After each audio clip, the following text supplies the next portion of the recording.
How's it going, everybody? Welcome back. It's Wednesday for the big thing. There's a lot of news today, man. We got Sam Raimi possibly directing Spider-Man 4. Is that a good choice? We'll talk about that. Transformers 1 is going to finally do a trailer in space. That's not a lie. They're going to release their trailer in space. We'll talk about how that's going to work. The Ministry of Ungentlemently Warfare. It's a movie I got a chance to see. The reviews are in. We'll discuss what people thought and what I thought. Michael Douglas is done with Marvel. He says no one doesn't want to get killed off in the last movie. So that's some of the stuff. And then we got a new Pa Kent. So we have a lot of things to talk about here today on the show. So if you're brand new to the show, hit that subscribe button. Helps us out. Trying to get to 200,000 faster than we got to 100, but we need your help to do so. Apple Podcasts, Spotify, anywhere podcasts are found. It's myself. If you saw that goofy face on the thumbnail, then you know Mike Kalinowski's here. And we got Kris Carr back in studio. So, again, hit that button. Be part of it. Comment. Here we go.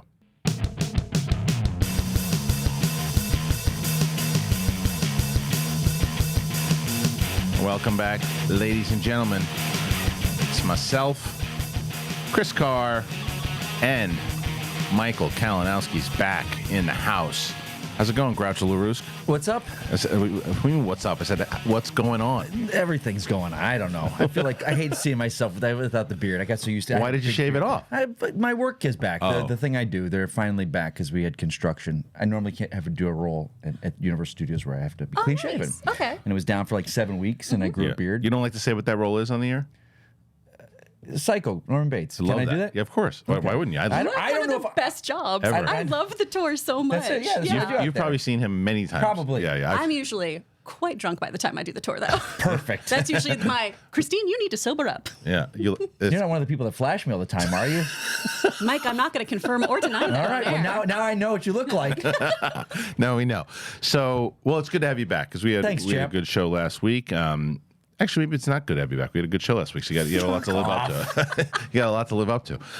Anyway, but there's a lot of news, a lot of stuff. And as I was talking off air, you guys may or may not know, taking the studio and we're kind of taking it down and we're moving to a new one in New York. We'll still be doing shows with everybody. And Mike and Steph will be in the room together. Coy and Winston will be in the room together. And Brett and Roxy will be in the room together. And I'm going to build out a studio there. So we do have an Amazon wish list, and people said, hey, why don't you make one of those? And I did. So if you want to look at it, you take a look, great. If not, we're going to build that thing out pretty soon. Brett and I were going to New York. So, all right, let's get into some of this stuff.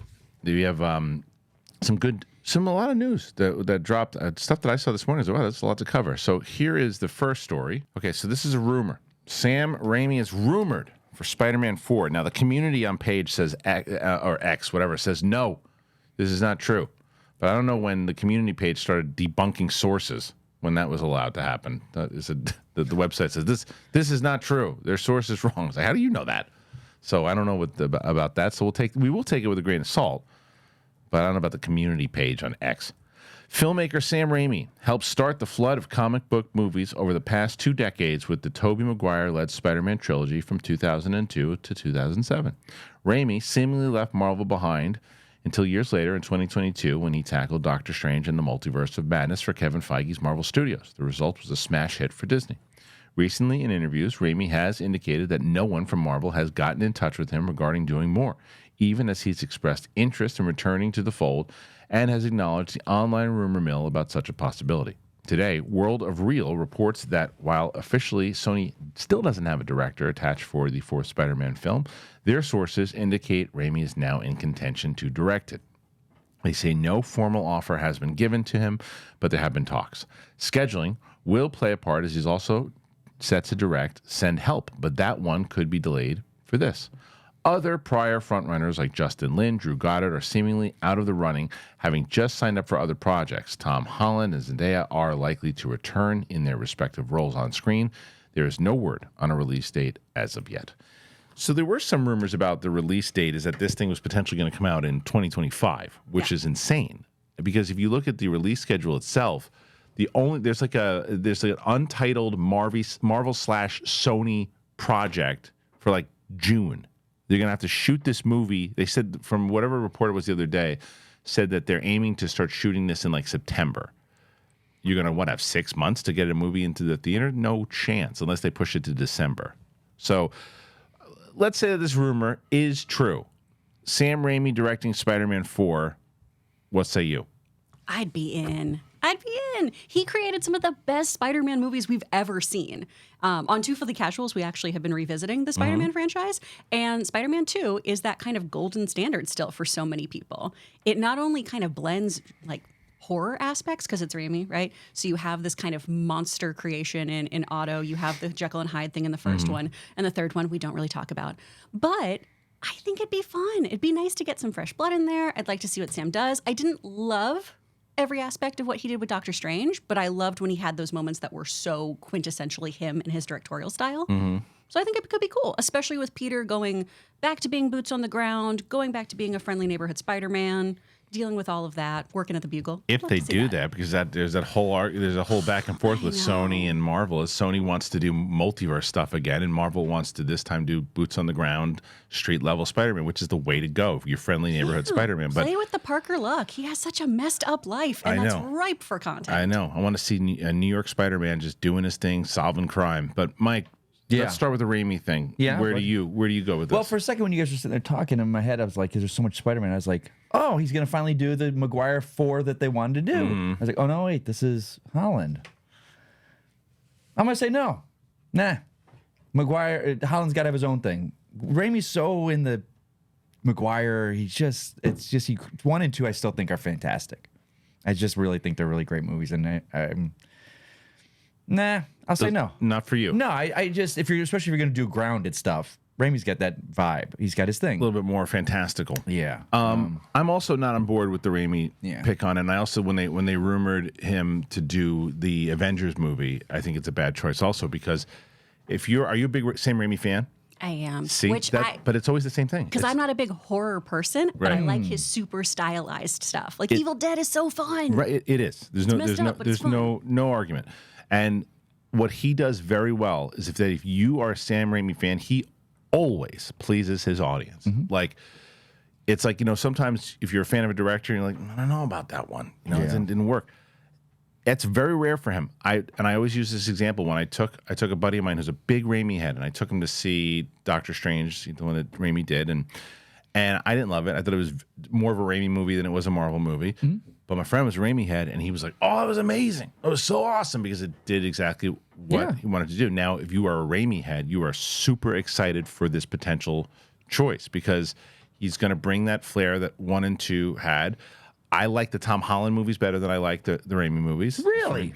Yeah, because interesting. As far as Spider-Man movies go, because it's the same type of reason. I do like 1 and 2 very much those movies, but they're very Raimi heavy movies. They're Raimi movies. They're not Spider-Man movies in my opinion. He takes kind of liberties on certain things, and I rewatched them when we did the rewatch for Spider-Man, and I still there's a lot of cheesy elements because of the time. Yeah.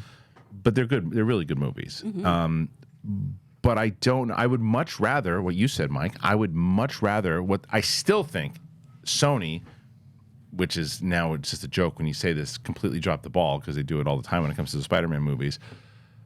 When No Way Home was being developed and they knew that they got Tobey Maguire and Andrew Garfield back, first thing that they should have said was, okay, here's the deal. We want to do this. You will bring them back. You guys we'll have them in this movie, but start firing into production either a 3rd Garfield movie or a 4th Tobey movie. Yeah. And let that be one of the movies. And they may have some kind of deal with Marvel that Marvel's you're not allowed to do that. I don't know. Yeah. But if they weren't to put out Craven, the Shoe Hunter, and the most dangerous game. Yes, Morbius and the Madame Web, like it's stupid, and so that should have happened. But I would love to see Raimi re-team with Tobey Maguire. That I'd be in for. Yeah. That I'm 100% down for. That would be great to watch that. And then Sony gets their multiverse Spider-Man movie. That's the best of both worlds. I don't think Raimi fits in the MCU. I just don't. I think it's just he makes Raimi movies, and I think he made a lot of money, for sure. But I still think it was part of the. He's part of the Phase 4 that it's just like what made Star Wars go wrong. you get a movie, you get a movie, you get a movie, you get a movie. With that comparison, though, that's one of the things I like, though, when Marvel and Star Wars do this of, hey, sure, you exist in this universe, but you are not bound to a genre. Like, say what you That's want about okay, these though. movies. I would like you to make a big swing. And if it misses, great. But I like the idea of taking chances. It's one of the things I think that worked so well with Mando of, okay, you've got this kind of Ronin story. You have the man with no name story. That's really cool to take this Western kind of approach, this Kurosawa approach. Oh, I like the genre thing, but they've been doing that way before 4. They were, For sure, yeah. But I liked that about Raimi. Of make this kind of a messed up horror movie. But that I understand if it's not everyone's cup of tea, though. I totally hear that. I don't mind tone shifts because they did that again with whether it was Ant-Man was the crime thriller, you had the spy thriller with Winter Soldier. You had, I like that. I like that a lot. My problem is when they started to kind of go away from that, and I always bring up this example, and people are sick to death of it, but it was when we went to see Love and Thunder, and I'm sitting there with Winston, and they interviewed Feige, and they go, exactly what you just said. We had a horror thriller, a horror with Sam Raimi. We had this with the Russos. We had this kind of genre. What's this? And he goes, this is just a Taika movie. Yeah. And I went, oh no. Taika movie ain't a genre. That's not a genre. I mean, it is, but it's not a genre that's going to work well. Because genre change is fine, but you got to tell the story that you're telling in order to be so invested. But Mike, you were going to say. You just basically said it. Like, I think genre works, like Winter Soldier, and they're saying, was it Brave New World or New World Order for Cap 4? Oh, what is it now? They changed it up. Is it New World Order? No, I think now? they changed That's Brave New World. Prior. I think it's what New World Order It used is to the be new New one. World Order, but then I don't know what it is. But Anyway, it's changed. Yeah, but they're saying that this is in the vein of Winter Soldier, like a political thing. So I think that works. But like, that's great. Like Shang-Chi worked because it was this Eastern Western martial arts film, but it was still in the wheelhouse. It still felt like a Marvel thing. Whereas Multiverse of Madness, that's kind of like, oh, it's a Raimi film. Yeah, this isn't in the Marvel film with a little bit of horror thrown in. This isn't a Marvel horror film, right? As opposed to like Werewolf by Night, which felt very much in the MCU, but Giacchino did that horror vibe. Yes, and it felt like it fits in there instead of like what is going on. Totally agree. Yeah, that special, I still like lose my mind. I just watched it again. It's so good. Did you see the color version? Yes. Not as good. It's not. I thought it would be better. Yeah. But I was like, no, black and white's the best. Yeah, because it's based off that old school kind of 50s thing. It's perfect. That movie's. I love that movie. I loved it, and I remember seeing the trailer at whenever it was. And I'm like, why are they doing this? I'm like, what? And I loved that because it's a great example because it does fit into the tone and tell the actual story itself. Yeah. Because with Doctor Strange, another thing, it's like the writers didn't even see any of the dailies or didn't see anything from WandaVision. They didn't read any of the scripts from WandaVision. It's like, no, we're making kind of our own thing. It's like, what are you talking about? This is a continued universe. You have to pay attention to that stuff. Like, well, we didn't read any of that stuff. We didn't. Why? Because you could tell Wanda is completely different. Yeah. And it just doesn't fit. And that was the other thing. I remember when they interviewed Feige, do you have to watch WandaVision in order to know what's going on here? No. What are you talking about? She got kids running around. You're like, who are those kids? Yeah.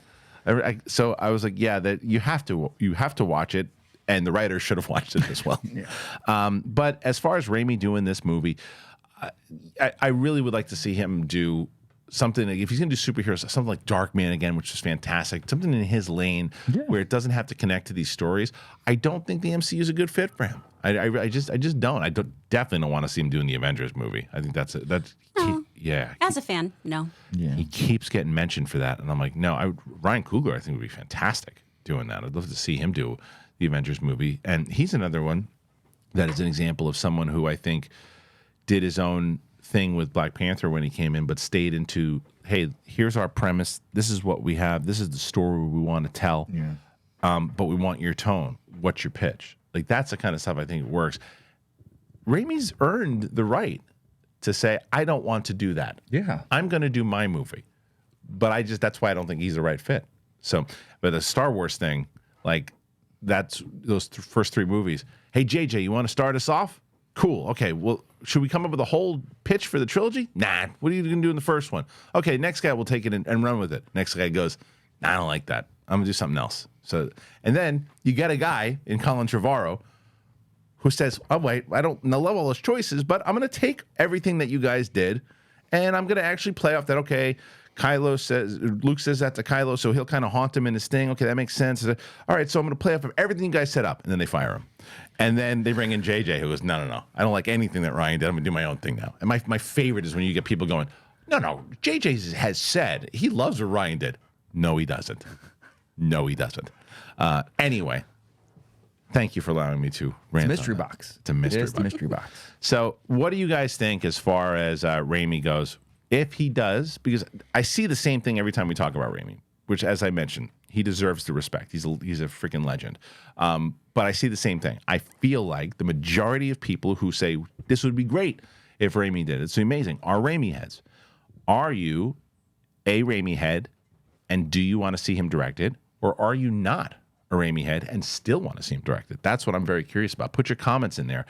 Let's get at it. All right, so before we move on, I want to get to two of our wonderful sponsors, both Rocket Money and Fume. Let me tell you about both of them right now.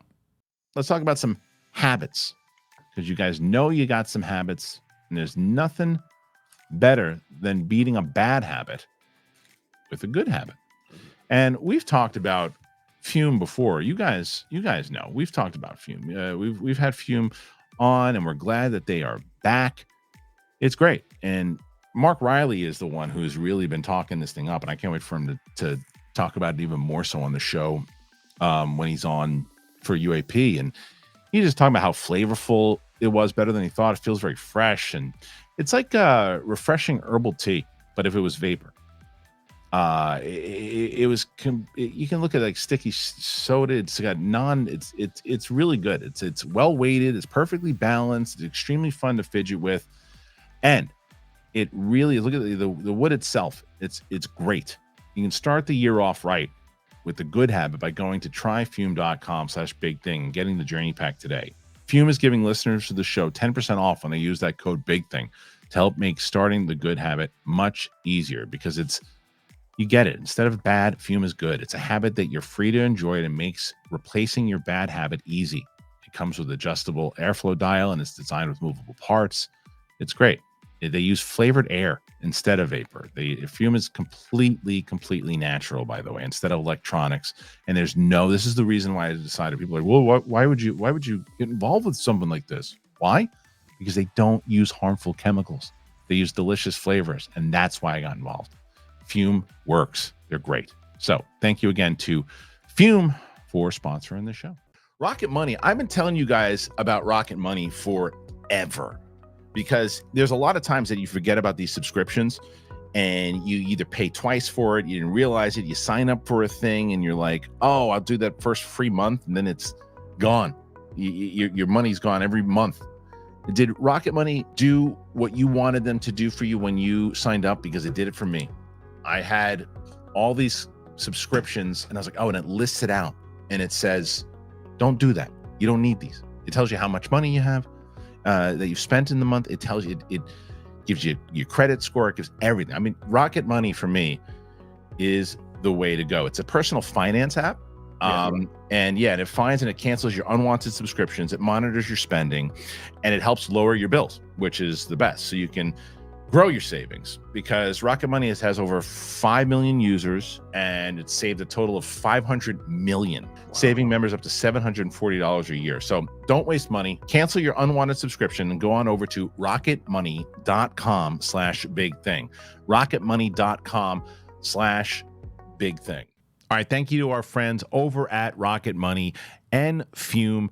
Been working with both of them for a very long time. I put the links in the description. If you want to help yourself out and you want to help the show out, you want to get something good, then please consider one of our sponsors. It helps out the show more than you can imagine. So thank you for doing that. There you go. All right, let's switch to the DCU. Mike's happy. We get James Gunn, the Superman cast. It's Jonathan Kent. I actually think I saw you tweet out about this, Mike. Veteran character actor Pruitt Taylor Vince has been cast as Clark Kent, Superman's adopted father, Jonathan Kent, in James Gunn's currently filming Superman movie at Warner Brothers, according to The Wrap. Jonathan and his wife Martha find the superhero when he first arrived on Earth as an infant in a Kryptonian spaceship in the field of Kansas. The pair raised him in the town of Smallville, serving as a moral compass for the young man growing up. Clark's father is often killed off at some point in the narrative. Numerous actors have portrayed the role over the years, from Glenn Ford in 1978's Superman, Kevin Costner in 2013's Man of Steel, Eddie Jones in Lois and Clark, The New Adventures of Superman, and John Schneider in Smallville.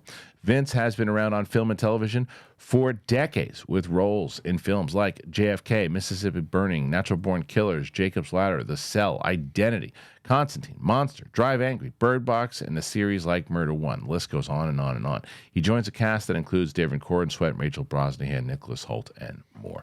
So the filming is slated to continue through late summer ahead of a July 2025 release date. And that's my point, is what we were just talking about before. This movie has already started filming. Yeah, and will be out in July. Yeah. So that release date for Spider-Man, if it does come out at all, for Spider-Man, would be probably the end of the year next year. Okay, casting on this one, because you did tweet out about this, right? I think you did. Probably. I tweet so much nonsense. You really do. So what did you think about this? He's like a character actor that I'm like, I know I've seen him, and I go through my IMDb and I'm like, I don't know where it was. So I think it was Identity, that movie with John Cusack way back. I think that's where I was like, he has got a really good part in that as like a psycho or a serial killer or something. He plays a lot of those. Yeah. And I was just like, you know what? Someone made a great point, because he's not traditionally what Jonathan Kent looks like in the comics, but I was like, he looks like a Kansas farmer from today. He does. That's exactly what he looks like.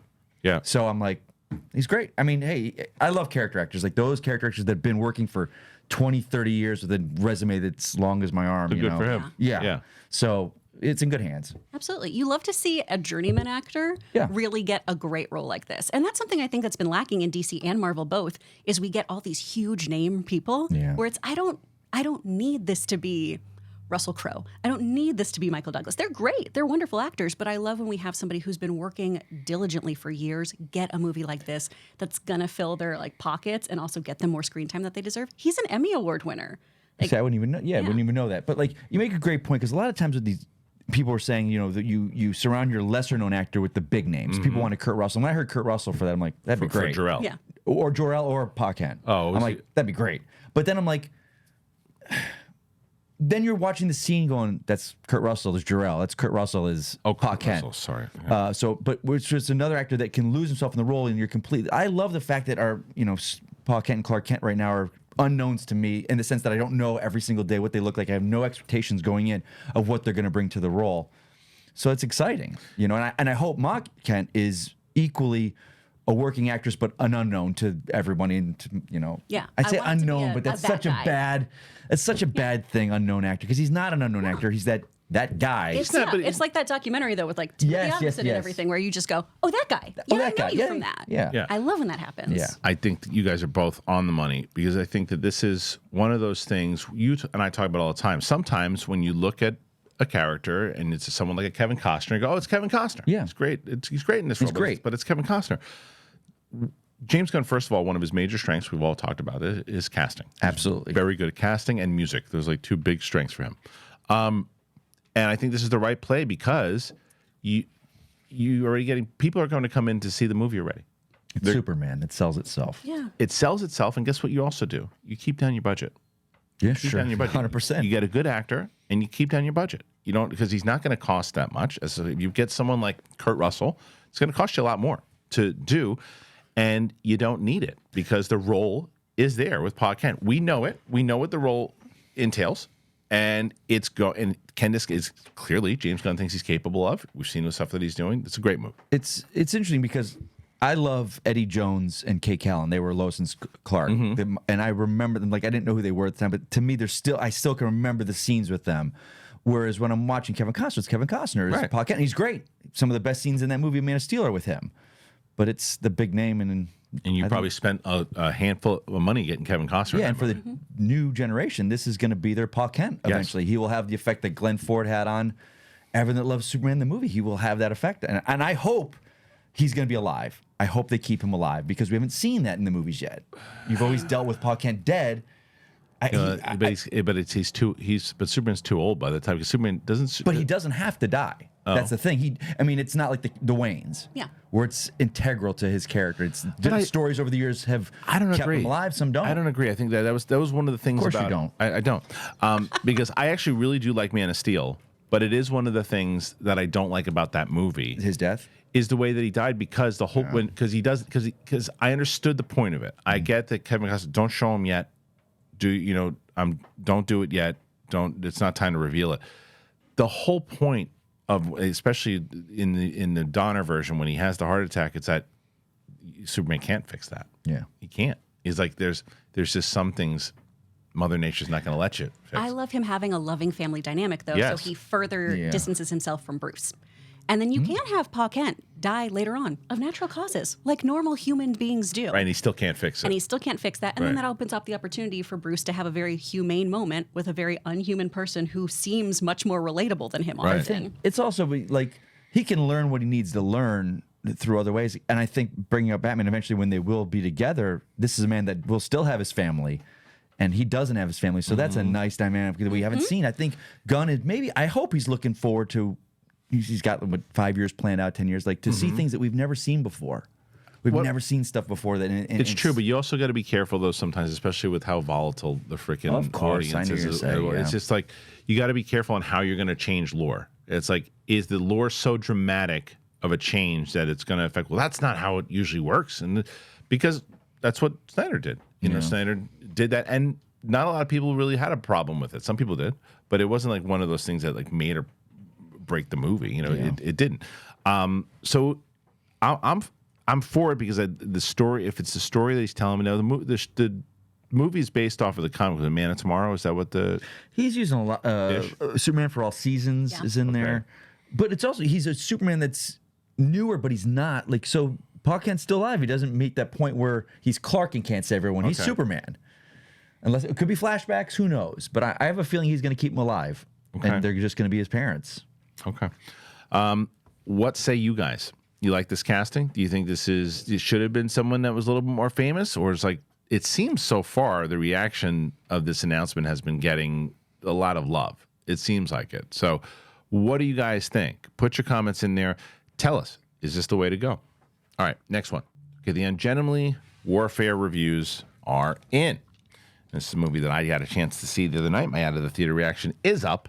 The reviews are in for Guy Ritchie's new film, The Ministry of Ungentlemently Warfare, and so far the reaction seems fairly good. Again, all these reports have been from Dark Horizon, by the way.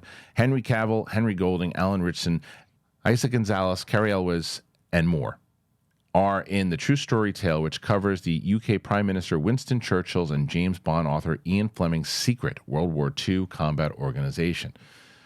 The clandestine squad's unconventional and ungentlemanly fighting techniques against the Nazis helped change the course of the war and gave birth to the modern Black Ops unit. With 22 reviews counted so far, the film is clocking in at 77% on Rotten Tomatoes, which is on par with The Gentleman film at 75% and ahead of The Man from U.N.C.L.E. at 68%. Ungentlemently Warfare is Ritchie playing to his strengths, but he's alert here, bringing on a spaghetti western atmosphere to a World War II endeavor, making for an energetic and enthralling ride. That's more so where I stand with it. This movie was fun. This movie was fun. I really thought you were going to be like, no. No. This movie was fun. I haven't seen it yet, but no. Yeah. There's definitely it starts off at like 300 miles an hour. Okay. And then it goes and it just like slows a little bit. Yeah. And you're like, okay, and then it speeds back up. Yeah. It is definitely, it's like his version of Inglourious Bastards for sure. The idea of it, that's why I read that last one, because the idea of it that it is a true story, and the idea that these declassified documents by Winston Churchill, I think they declassified them in like 2016 or something. Oh, it's something like that. Maybe a little earlier, but not by much.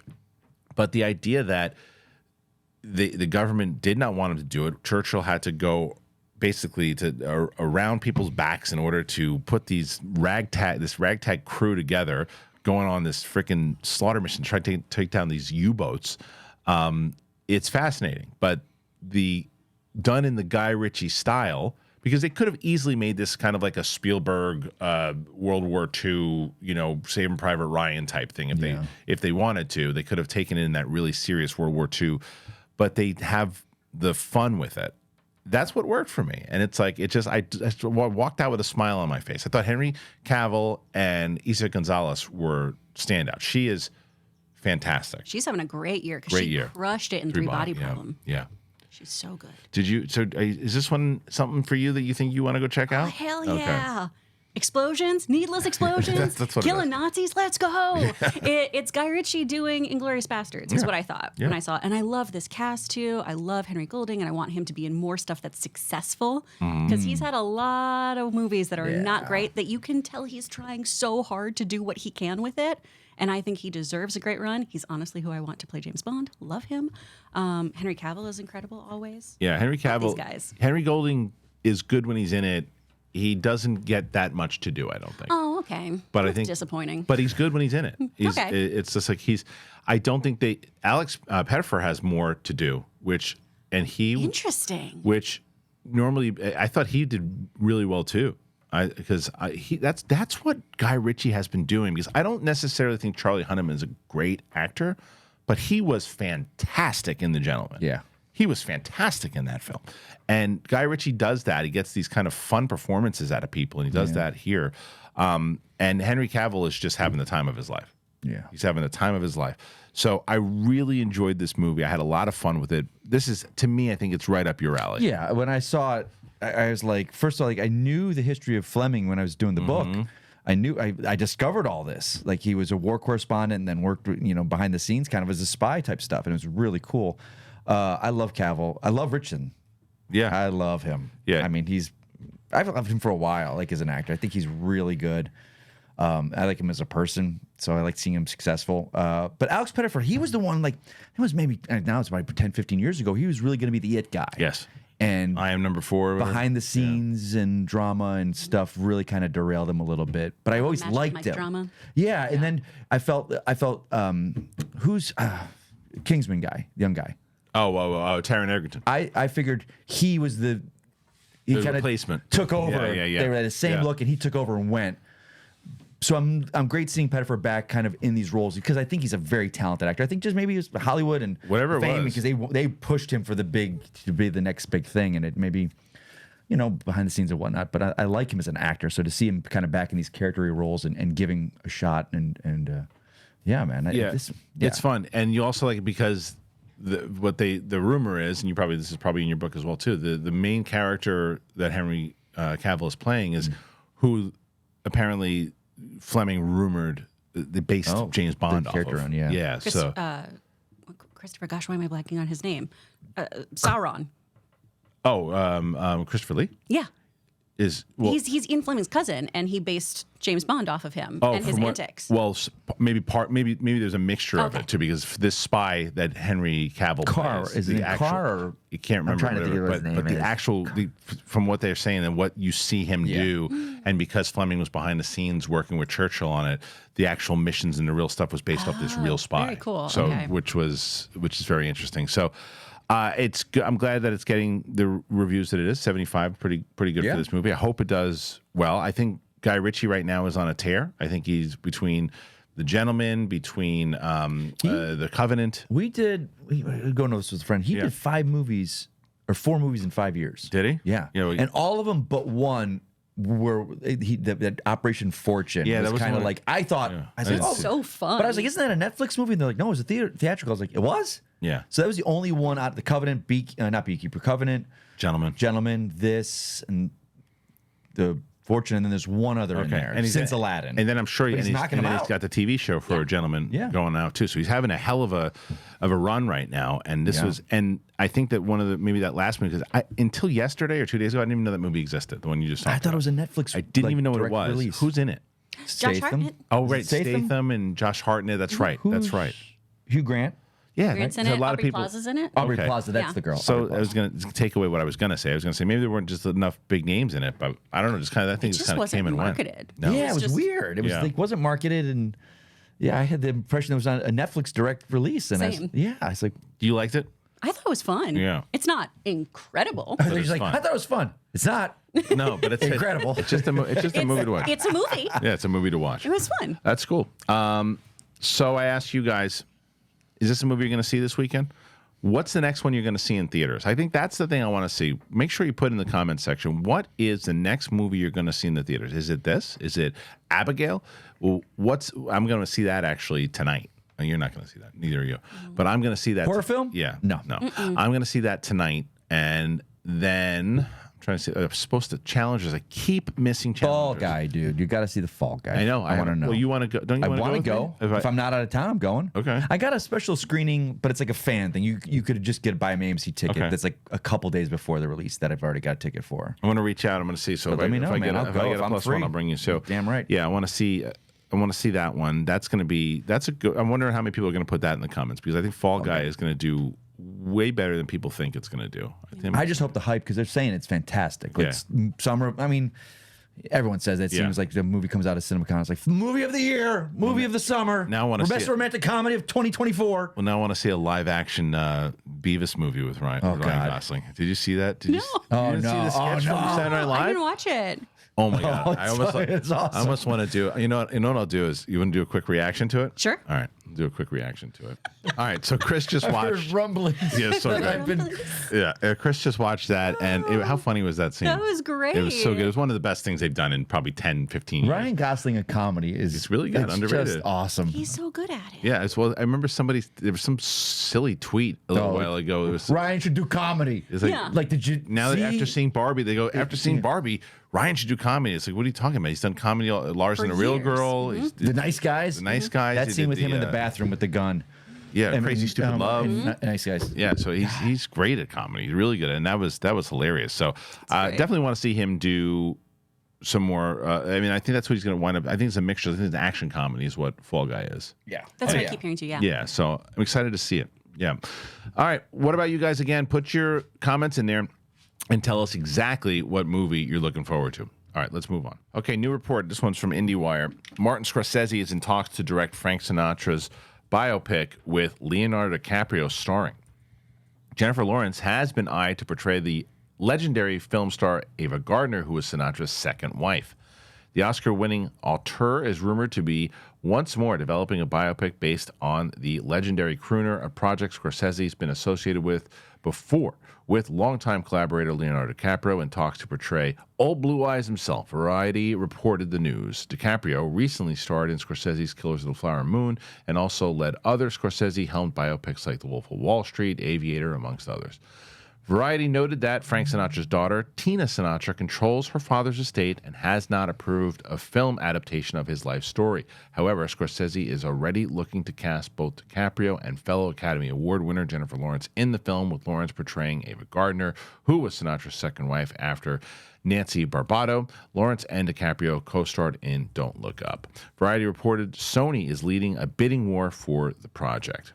Okay, so this is, I'd say, interesting casting. It makes sense because they work together all the time. Now he's like his new De Niro, Yeah. but he don't look like Sinatra. It's not where your brain goes to No. first. No, It definitely isn't. and That's for me. Wolf of Wall Street. If it isn't my favorite Scorsese movie, it's in the conversation. And I think DiCaprio is brilliant in that film. Out of everyone in that movie, his New York accent was the weakest. So I wonder if the Italian, if he's going to really bring it out, that kind of, old school voice, and is going to sound authentic. I don't know. But I have faith in DiCaprio. I got faith in Scorsese, and I think the Ava Gardner choice also interesting with Jennifer Lawrence. But I also think that's what the pitch is for Scorsese to the daughter.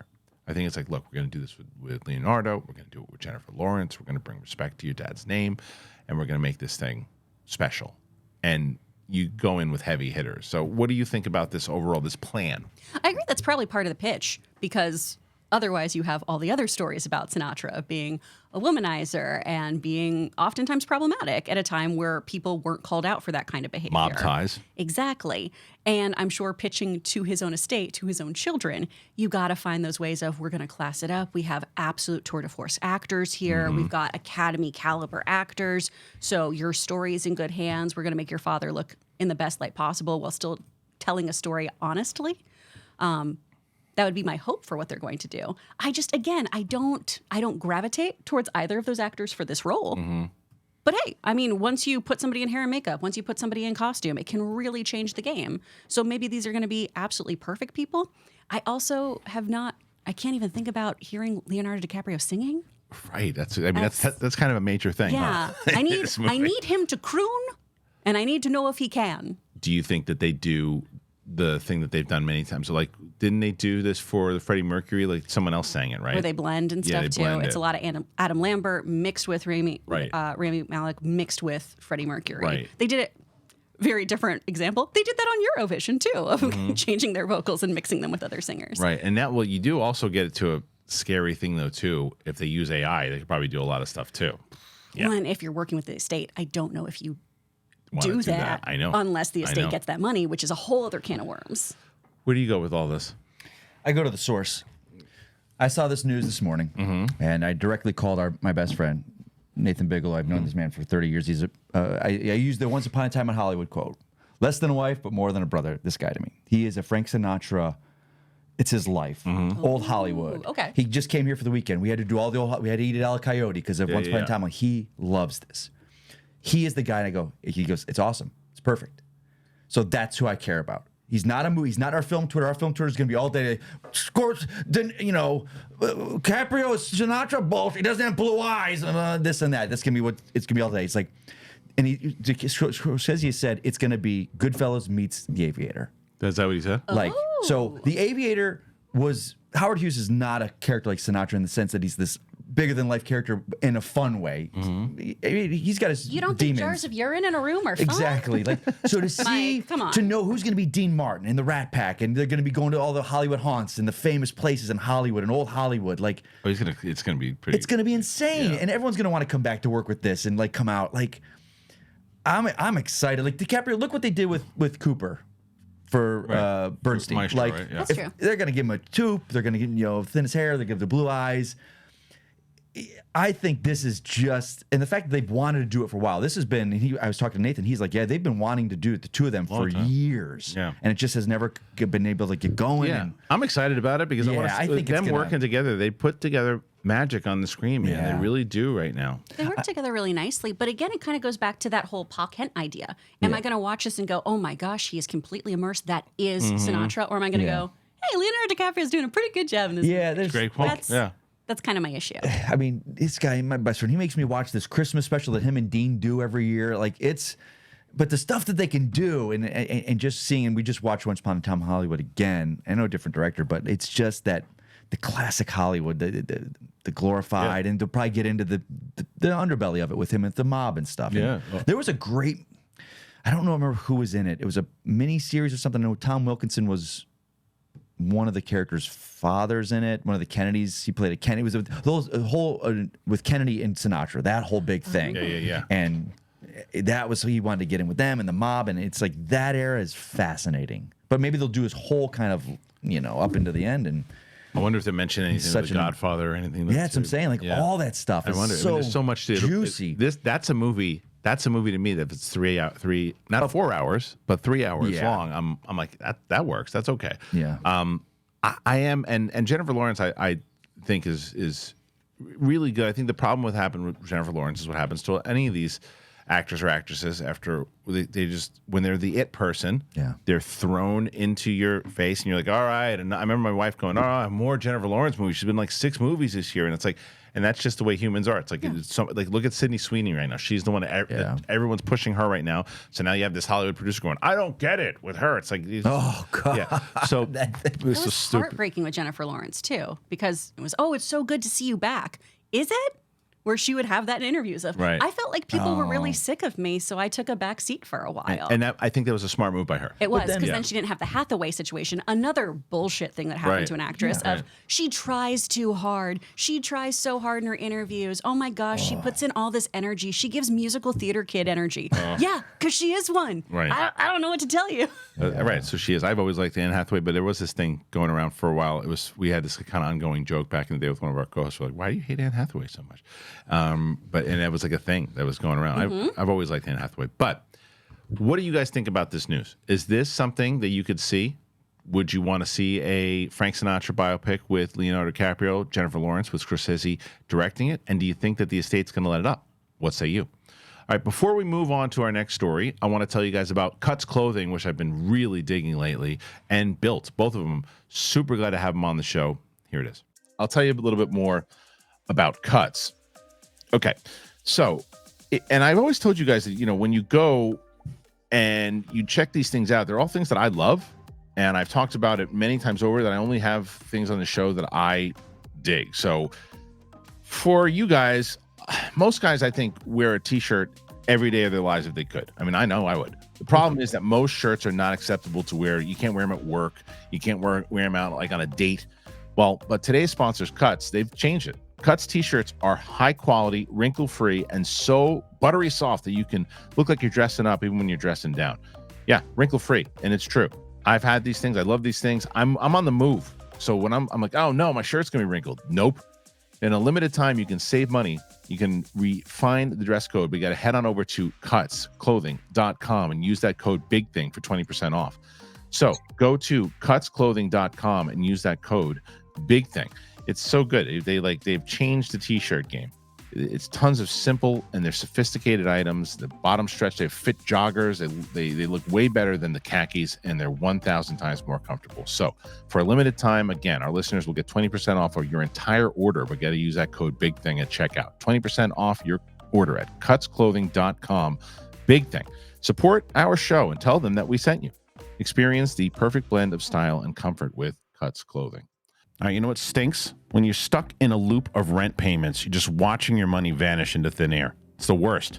It's time to turn the rent game around and start earning some serious rewards. How do you do that? That is where BILT Rewards comes in. BILT is breaking ground as the first rewards program that hooks you up with points on your rent. Doesn't matter, even if you're rocking the old school rent check vibes, BILT Rewards, it's got your back. They're going to mail the check for you. It's like basically having a personal rent paying assistant. It's the best. Every month, you pay your rent and you watch the points roll in. Use points to jet off on a dream vacation. Put your points towards a flight or a hotel stay with 500 plus airlines and 700,000 plus hotels and properties. Pay rent hassle-free through the BILT Rewards app. Your rent game just got a major upgrade. Earn points by paying rent right now when you go to joinbilt.com/bigthing. That is joinbilt.com/bigthing. All right, thank you to Cuts, thank you to BILT, and as I mentioned many times over, you do not understand how much you are helping the show and getting yourself something wonderful in the process when you check out one of our sponsors. So I put the link in the description. I was pinned it as a top comment. Take a look at our sponsors today, and please consider it if you can. Okay, here's the next one. Michael Douglas. Now, Michael Douglas starring as Hank Pym for 3 Ant-Man films. Apparently, he wants out of the MCU. Last year, Michael Douglas revealed at the premiere of Ant-Man and the Wasp: Quantumania that he'd only come back for a 4th film in that series as long as he can die this time. It turns out that he wanted out of the MCU earlier than that. Yeah, he actually wanted to be killed off in Quantumania in a great big ball of visual effects. Douglas played Hank Pym across the trio of Ant-Man films and had a small cameo in Avengers Endgame. While he was a major part of the first film, he was more on the sidelines in the sequel. In an interview on The View this week to promote his Apple TV historical drama series Franklin, he explained his request to be knocked off in the 3rd film. He said, getting killed off actually was my request for the 3rd one. I said, I'd like to have a serious death with all these great special effects. There's got to be some fantastic way where I can shrink to an ant size and explode, whatever it is. I want to use all those effects. But that was on the last one. Now I don't think I'm going to show up for a 4th. Pym survived the events of Quantumania, but the future of the Ant-Man franchise is unclear in the wake of Quantumania's poor showing, both critically and commercially. Yeah, I think we're done with Hank Pym. I don't think we're going to see him again. I love seeing him.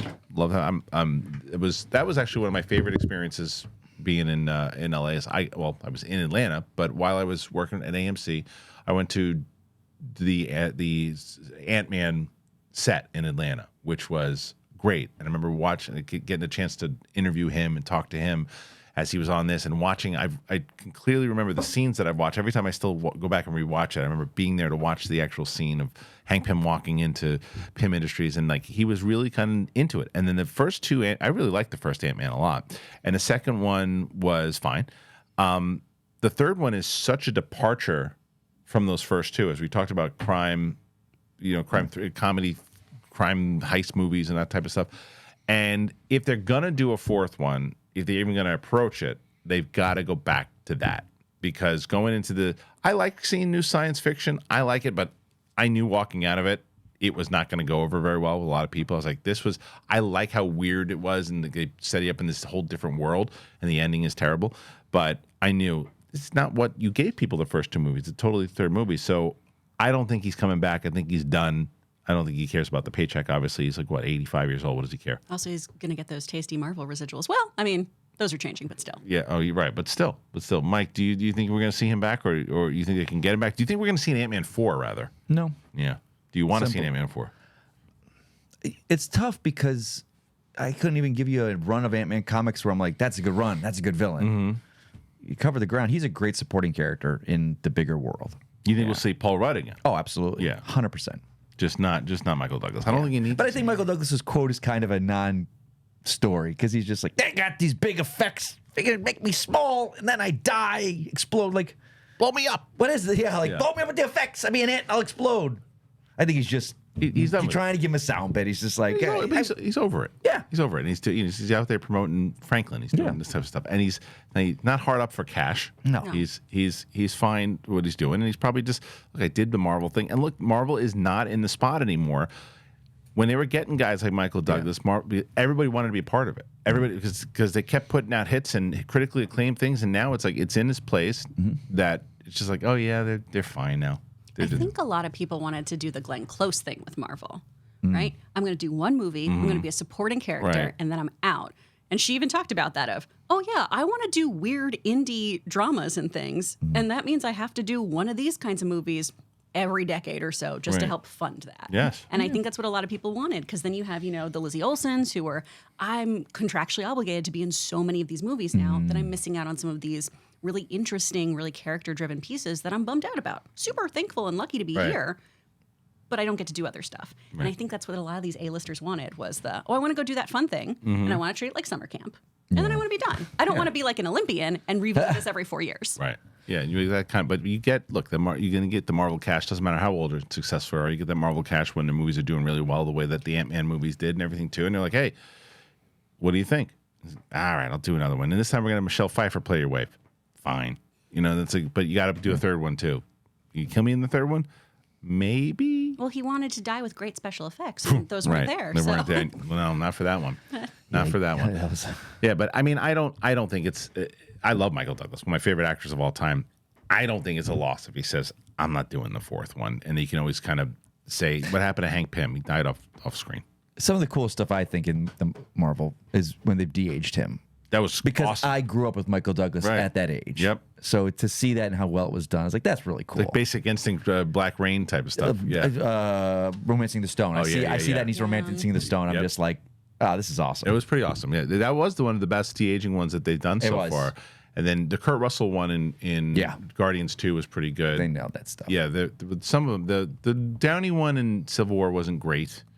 But But I really liked what they did, though. It was just such a different, those phases, man. They were so different, the way they would combine it all like a really good TV show where, and then you get the Spider-Man Homecoming. Right. Homecoming? That was the second one, right? Homecoming? Far From Home. Far From Home was the second one. Far From Home was the second one, and then how they combined that technology that Gyllenhaal was working on, that he did that at that Civil War presentation thing. So, what were you going to say, Mike? I we were talking, and they did that, was it the CinemaCon presentation recently, and I just don't have that when the Feige would come up to bring out an actor to talk about the movie, and you're just like, what's he going to do? And I was like, okay, he's got Mackie out there. He's got so-and-so out there. There'll be another movie soon. And I hate that. I hate that I feel that way. But maybe it's because there's been so many. And it's exactly what it is. I mean, Marvel and DC and everything. I'm not in the hype train that the Deadpool is. Because to me, it doesn't feel MCU. It just because we've seen two that are like, these are not MCU films. Right. But the thing I will say about now it's gonna be. I don't like to give you compliments, but I'll give you one here. Here we go. What I will say is that if you go into Deadpool, even though you're like, I'm not hyped about it, and you turned out that you loved it, you'll say as much. 100%. Yeah. That's how it was with Love and Thunder. Yes. I did. I went into that actively wanting to hate it. I don't know why. Not Love and Thunder. Ragnarok. Yeah, I was like, no. Jokes? What? And I came out of there, I was like, I'm putting my foot in my mouth because that was incredible and one of my favorite movies in the MCU. Love and Thunder is about to kick you out. The first Deadpool was one of my favorite film-going experiences because of the audio. It was just incredible. Right. Now I watch it, it's like, it's funny. Of course, the jokes are old, but like that first one. So if 3 can be that again. And then this time also, but Deadpool has the opportunity to really get like a charge back into the MCU. I've just said this, and I'll say this again. I just don't want this to be going in, and it's, hey, we're going to make fun of every Fox movie we did for the 2000s, when we were all in the 2000s loving these. Even Ghost Rider, we're like, yeah, it was fun. And the Fantastic Four 2 movies, like, oh, yeah, Silver Surfer was really cool, and Johnny Storm was awesome at the thing, and Daredevil, Ben Affleck, yeah. Like, I loved all those, but if it's going to be just a crap fest of making fun of it, throughout the entire movie, like popping in each thing and making fun of the characters. I think it'll be relevant, though. I don't think it's just going to be like I know, but if it is that, I'm going to be like... I agree. If it's just cameos and jokes to do jokes, that's one of the things I can't stand. But not jokes to make fun of what came before and saying how bad it was. I'm like... Why? No, it's got to have a purpose. It's got to have a purpose. So, all right, let's close out with this last one here. Transformers 1, the trailer, which people were raving about at CinemaCon. It's going to launch its trailer in space. That's right. I read that right. Paramount Pictures is set to debut the first trailer for its animated feature, Transformers 1, this Thursday, and it's going to do it with a unique launch in space. That's right. So the event begins at 6 a.m. with a live streamed countdown that captures the trailer's ascent to 125,000 feet above Earth. When it hits its peak, it will offer viewers a special introduction by the film's star Chris Hemsworth and Brian Tyree Henry, who will voice Optimus Prime and Megatron. The stream will come live from the official Transformers movie social media accounts and Paramount's YouTube channel, along with Hemsworth's own Instagram account. The film itself dives into the origins of the Autobot and Decepticon rivalry on Cybertron, exploring the early friendship and eventual fallout of Prime and Megatron.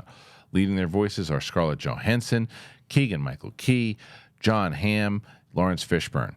The film is directed by Josh Cooley, with a script penned by Andrew Barrer, Steve Desmond, and Gabrielle Ferrari. Lorenzo Di Bonaventura produces the animated prequel, which could serve as the start of a potential trilogy. It's supposed to come out on September 12th. What do we think about putting this out in space? I wish you could have just done your reaction that you just did. You were like, your hands at the side, and they're like, what? Is this why Paramount needs buyers? Why are we going to space? Right. I mean, I say this as somebody who loves all things space. I worked for Space Center Houston back in Texas, and I loved it so much. I love geeking out about this stuff. I don't understand this kind of marketing strategy. My only thought is this. Sorry, that was a pitch that only dogs could hear. That's how confused I am. But if they were going to do a launch into space anyway, if they were going to do these types of things, and they said, "Oh, what if we attach like the trailer and stuff to it, right?" And they do something like that, but like because when this happens, and they're like, "Oh, there's a launch in space," and it's Transformers 1, and because we're talking about it now, and more people are aware of it, because I'll tell you what, I don't like, as we were just talking about it before, with the celebrity, you go, well, there's Kevin Costner. All of these voices, unnecessary. Yeah. All great, unnecessary. Why in the world is Chris Hemsworth playing Optimus Prime? Is he Optimus Prime? There's only one Optimus Prime, and you know who it is? It's Peter Cullen. Autobots, roll out! I want to see that. I want to. What's that? You sound pretty good there, man. Oh, thanks, buddy. I want to see that. That's what I want. I don't want to see Hemsworth do, and I love Hemsworth. I don't want to see Keegan-Michael Key as Bumblebee. I don't. Bumblebee shouldn't talk. Well, he didn't talk in the original. He talked in the 80s comics, in the 80s show. Yeah, he did. I thought Bumblebee couldn't talk. No, that's from the movie. I think you're full of... No. In the comics, he talked? He talked. He talked in the animated show. He did. 100%. I don't know about that, man. It's something that you said about. Okay, you can go check it out. You want to bet on it? You won't pay me anyway. But Di Bonaventura, has not had a lock on this stuff on G.I. Joe. He's an interesting producer. I mean, you talk producers. People don't like Kathleen Kennedy for whatever reasons. He is one of those ones where his track record can't be denied because he's made billions of dollars with the Transformers. But I think he needs to step off of G.I. Joe. He's on G.I. Joe. I'm excited for the G.I. Joe Transformer together. But poor Henry Golding jumping into Snake Eyes. You're just like, oh, you didn't. This movie, if you're directing a movie and Snake Eyes doesn't talk and he's talking the whole movie, you're not the producer for that movie. No. You're just not. Because you don't care about the essence of it. Yeah, you just don't. But But like, so Hemsworth's Optimus. Like, when I saw this Transformers, I was like, there's another live action already. I had no idea it was animated. It's animated. They showed pictures of this yet? They showed a trailer, I think, at CinemaCon. But to the press, to the public. To the press then. And then at CinemaCon last year, they showed just a few still image kind of things. Very, very Is it that CGI type-ish? It was so hard to make out. I'm pretty sure it's CGI, but it's like a black kind of silhouette kind of thing that they showed us last year. I don't. Okay. I'm like you though. I obviously have a personal stake in this, and I think we've talked about this a little bit too. Of just, I don't understand when you have IP like this that already can stand on its own 2 feet, why you bring in celebrity voice actors. Because some of them are really great. Some people can do on camera and voiceover, and they do a phenomenal job being able to navigate between the two. Extra cost. Yeah, but like Ben Schwartz is one of those people. He does amazing voiceover work. He's incredible on stage. He's wonderful on camera. You know who else is oh my God, Clancy Brown. Clancy Brown, incredible. Right. Wonderful voice. Right. Best Lex Luthor we had vocally. Oh, love him. Right. But when you have characters like this and iconic voices that go with them, to your point of Peter Cullen, That's true on that why one. wouldn't you get these amazing voice actors who can do that kind of sound-alike work, who can do that, who lower your costs too? Yes. I mean, I don't want understand Optimus why. Prime to sound away personally. Especially if they're doing the origin of like they were Here's the friends and thing. they kind of how it all went to crap. I'm of two minds of this. Okay. Because Kevin Conroy is Batman to me. Hands down. But I do not like when he appears his voice in other, like the video game series. I don't like that because he doesn't, it's not animated, so it's a completely separate universe. But when he speaks, I'm like, that's part of the animated series universe. Yeah, but Cullen's made it. I know, that's what I'm saying. Yeah. He is Optimus and he's been it, live action, animated, and there has really been no other voice. Yeah, I mean they did it. Cullen is. It's remember I know. Hugo. They got Hugo Weaving for Megatron in the first Transformers movie, which they didn't need to do. They could've, unnecessary. It's like when it comes, like I think when you say it with, you already know who Prime is. You know who Megatron is. If you want to see Transformers 1, Chris Hemsworth's not getting in the theater for that one. You're going because of Prime. I don't like that they did it with the voices, but the overall the space thing. But what it okay, gets so people space, talking like, about what is it? Is it going to be on a rocket, and they're going to transmit it from? But you mean it's in space? Like, what does that mean? Well, you want me to read the article again? No, but what is there going to be a rocket? And people are going to be sitting in a theater I don't know how with a it's gonna screen work. and watching the trailer in Don't space. throw out your eclipse glasses. What does it mean? Look to the sky. What does it mean? Like, what does it They mean? get Is so it going to be a mad. giant satellite that's going to transmit a hologram into the sky and we look up and we see it? Like, I don't understand what in space means. Isn't everything transmitted in space through the satellites internet and everything? the telecom? Like, doesn't that all go through satellites and beam to us? Yeah, I That don't. is what I'm confused over. I know, about this, what- of just, Yeah. so are we gonna, is it on a space station What and is everyone's it? gonna watch it? I'm not sure. I guess we're gonna find out. Tom Cruise will be out there with it. Probably floating That I around with it, believe. too. Yeah, probably. He's going to do the Mission Impossible 9 trailer. He'll be in space with it. Maybe. But he'll gonna be bring up there. everybody coconut He's cake. like, He will be. He's been floating around in space for God knows how long. Anyway. the moon, and here it is, Mission Impossible 8. Go to the movies, everybody. We love you all. And then a backflip. And I would Right. love it, And and, then- I'd believe it. Yeah. Tom Cruise, get out of here. All right. Thank you for joining us here today. Appreciate it very much so. Comment on any one of these stories, all of them. We want to get your thoughts on it. Start the conversation. Thank you very much. I want to thank my panel for being here today. Start with Kris Carr. Kris, where can they find you? Oh, you can find me on Instagram, Kris Carr. It's Kris Carr is my username. You can find me at Speak Friend Studio if you want to learn about voiceover. I teach that with my husband. And if you want any credentials for why you should learn about voiceover from me, check out Marvel Move. I'm Madam Mask in that. I'm a Marvel baddie, and it's super fun, and it's a fun way to get your exercise in and run around town with Daredevil. It's great. Mike Kalinowski. I have nothing like that. Just follow me at Mike Kalinowski. Perfect. That's an easy pitch. As I mentioned, make sure that you hit that subscribe button. Help us get to 200,000 subscribers. We're getting closer and closer. I got an out of the theater reaction of Abigail coming out, Challengers, Fall Guy, all that stuff within the next couple of weeks. We are doing this move to New York. Put the Amazon list in there if you want to check it out. But other than that, we'll see you back here tomorrow with myself and Roxy and Brett. And then on Friday, Kris Carr will be back with myself and Winston as we do Capes and Cows. Coy will be back next week. Thanks for joining us. Appreciate it. And we'll see you later. Bye.